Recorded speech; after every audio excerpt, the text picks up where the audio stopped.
السلام علیکم ورحمۃ اللہ وبرکاتہ۔ صحیح مسلم اور ترمذی میں حضرت واصلہ بن اسقع رضی اللہ تعالیٰ عنہ سے روایت ہے کہ رسول اللہ صلی اللہ علیہ وآلہ وسلم نے ارشاد فرمایا، اولاد ابراہیم علیہ السلام سے اسماعیل علیہ السلام کو چنا گیا، اولاد اسماعیل علیہ السلام سے کنانہ کو چنا گیا، اور بنی کنانہ سے قریش کو چنا گیا،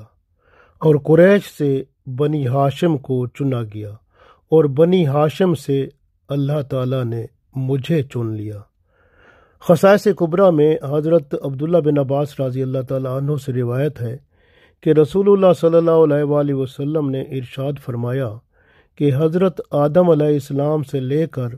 میرے نسب میں مسلسل نکاح ہے، یعنی جس میں بھی میرا نور منتقل ہوتا رہا وہ نکاح کرتا رہا، میرے نسب میں کہیں بدکاری نہیں ہے، میرے نسب میں میرے ماں باپ کبھی بھی جاہلانہ طریقوں پر نہیں چلے۔ اللہ تعالیٰ مجھے ہمیشہ پاک پشتوں سے پاکیزہ ارحام میں منتقل کرتا رہا، اس حال میں کہ میں بالکل پاک اور مہذب رہا۔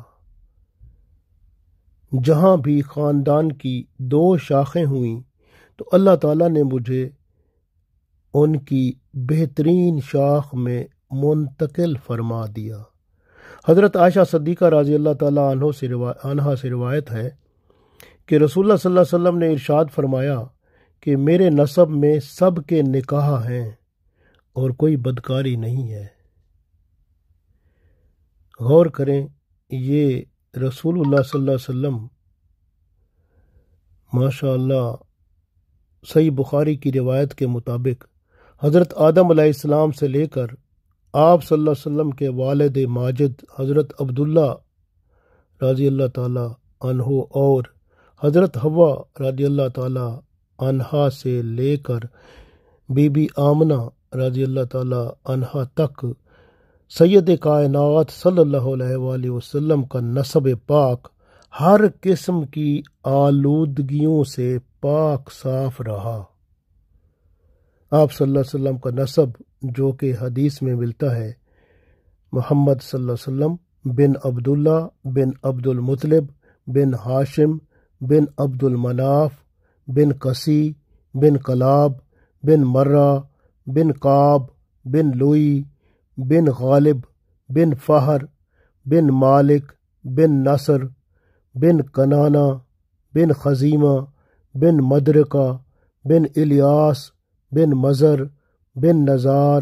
بن معاد بن عدنان۔ یہ حدیث میں ملتا ہے۔ الحمدللہ اللہ کے رسول صلی اللہ علیہ وآلہ وسلم کی پاکیزگی کی شان بہت عظمت ہے، جو کہ تمام انسانوں میں اللہ تعالیٰ نے پاکیزہ اور بلند و برتر مرتبے والا